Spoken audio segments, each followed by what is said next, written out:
Mindset, a daily dose of practical wit and wisdom with a professional educator and trainer, Amazon best-selling author, United States Marine, television and radio host, Paul G. Markle. Each episode will focus on positive and productive ways to strengthen your mindset and help you improve your relationships, career goals, and overall well-being. Please welcome your host, Paul G. Markle. Okay, here we go. I am back again. I've got a big cup of Sweet Marie's coffee. It's actually an Americano, and I know I'm being fancy today. But I'm ready to start. Are you guys ready to listen? Good. Welcome to Morning Mindset. Today we're going to talk about safety through punishment? ? A good friend of mine many years ago who was a law enforcement trainer. He was a cop. And one of his jobs as a police officer was to train the rookies, train the new guys. He was a field training officer. And then he became an officer in charge of all the department's training.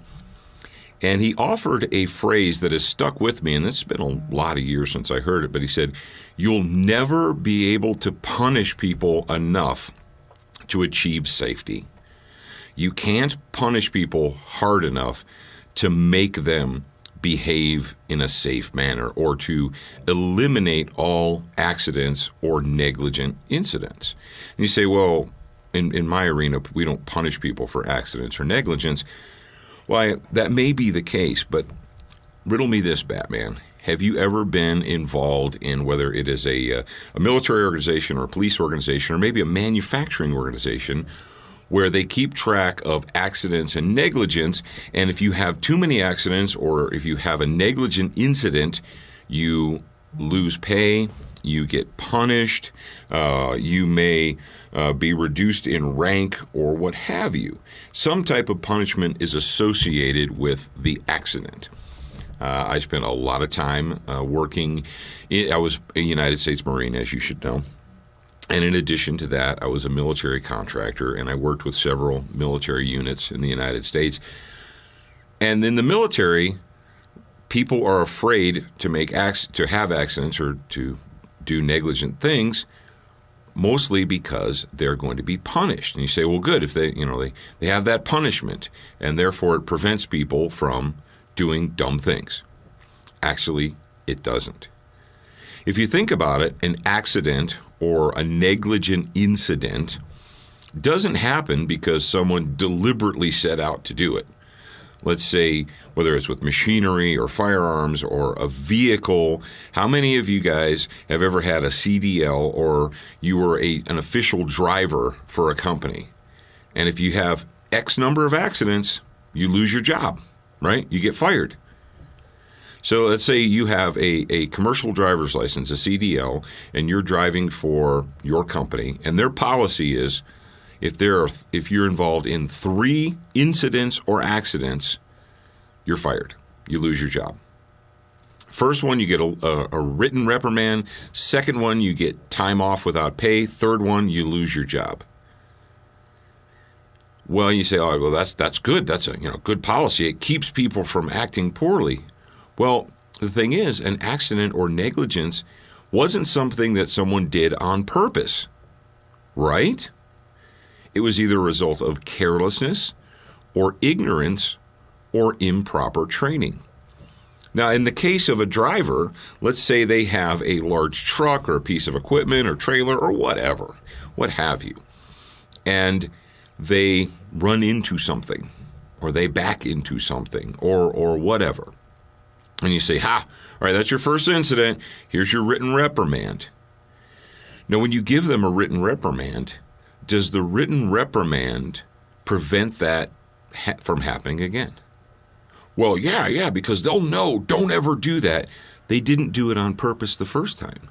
So how does the written reprimand fix it? And the reason I'm talking about this today is because in the United States of America, safety is a buzzword. We're all about safety. Safety this, safety that. We need to change this. We need to have laws and rules and restrictions and punishments for safety. Okay. Punishment can never prevent accidents, and it can never prevent deliberate acts. So if you have somebody who does something based out of carelessness or ignorance or a lack of attention to detail or improper training. You say, well, what's your solution, Paul? I mean, we have to have something that, the company can't say it's okay to, crash vehicles or to run into stuff. But that can't be okay. No, it's not okay. The way you reduce the likelihood of a workplace accident or a negligent incident is not through holding a stick over people's head, not standing behind them with a stick, saying, if you screw up, I'm going to hit you. If they've got a giant ruler, and if you screw up, I'm going to whack your knuckles. I'm going to punish you, because they're not doing it on purpose anyway.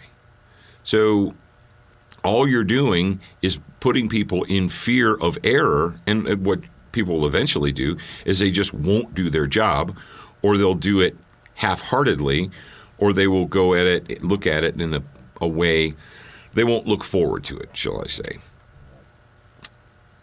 One of the big incidents that, and I'll share this with you, it's a tragic incident, but in the military, if you drop a firearm, whether it's a handgun or a rifle or whatever, if you're on the range and you drop your gun, it's an automatic disqualification, and that you're punished. You're kicked off of the range.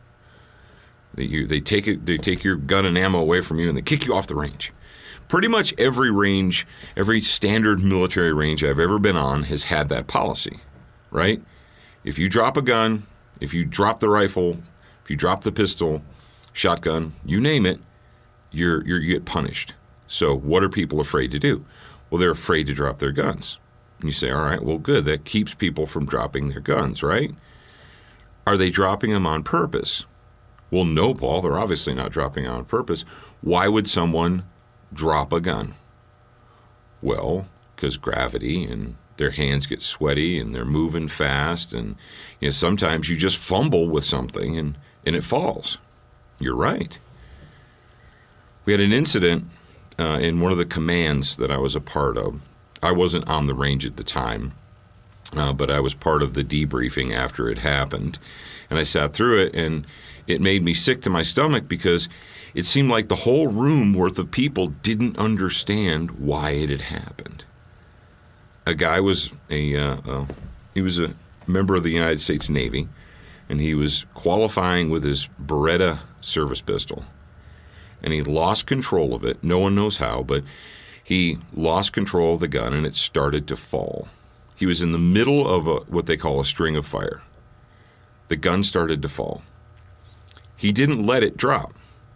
Because why? Well, because everybody knows that if you drop your gun, then you fail, and they kick you off the range, and you're punished, right? So the last thing you want to do is let it fall. Well, when he lost control of it, it started tumbling to the ground, and in a flash of a second, not even a whole second, half second, quarter second, whatever, he reached out and snatched at the gun in the air to make sure it didn't hit the ground. Why? Because he knew he would get in trouble if it hit the ground. Well, when he grabbed it, the gun discharged. It was either a thumb or one of his fingers hit the trigger. The gun discharged, and the muzzle was pointing at his chest in that fraction of a second. He was dead before they could get him off the range. Why? Because he didn't want to be punished for having an accident.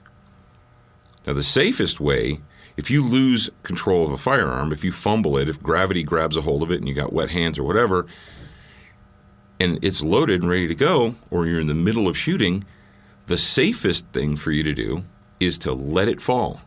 Have you ever been using a knife, whether it was an X-Acto knife or a box cutter or what have you, or a big old kitchen knife, and something happened and you lost control of it and it started to fall?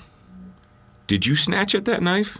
I bet you might have, for a fraction of a second, thought about it, and then you pulled your hands away and you jumped back, because if you grab a falling knife, you're probably going to cut your hands open, right? You're not going to do that. You just let it fall. That's what you should do with firearms. So rather than training people, Rather than focusing on how can we make them better, what we do instead is we come up with punishments. Ladies and gentlemen, you will never, ever, ever be able to punish people hard enough to prevent accidents or to improve safety. The way that you improve safety is through education and training. You make sure that people have the most skill possible. The most skill, the best training that you can possibly give them. And when people are skilled and educated, the chances of them screwing up, having negligent incidents or accidents, carelessness, ignorance, lack of attention to detail, those things go way down. You say, well, Paul, I know that we all have these policies, these punishments for having accidents. Well, why would that be if what you say is true? Because it's a lot cheaper and it's a lot more cost-effective to come up with punishment policies than it is to spend time training people. Training people takes time. It takes effort. It takes a very, very deliberate act. But coming up with a policy in the front office and circulating a memo that says anybody who screws up gets, suspended or fired, that's easy. It's cheap, and it makes you look good. So the thought for today is next time you hear someone talking about safety, safety is the buzzword, safety, safety, safety. You got to do this for safety. We have policies and we have memorandums and we have all these things to increase safety. But you'll never be able to punish people enough to achieve safety. The only way to actually achieve any serious, realistic, safe environment is to train people to make sure they're educated and they have the most skill humanly possible. I know it's not easy, but is it worth it? You tell me. All right, ladies and gentlemen, that is it for me. I know I went a little bit long today, but I thought that you guys were worth it and that you would appreciate it. As I said before, all of my books are available on Amazon as paperback and Kindle versions. I would truly appreciate it if you'd pop over there and check them out. Team Honey Badger, Raising Fearless Kids in a Cowardly World. Some training and education in there. So check them out. As always, I'm your host, Paul Markle. I'll talk to you again real soon. Thank you for spending time with us today. To get show notes, submit a topic request, and for more from your host, Paul G. Markle, visit morningmindsetpodcast.com. That's morningmindsetpodcast.com. Please leave a review for this podcast on your favorite podcast player. We appreciate your time and effort, and we look forward to reading your honest feedback.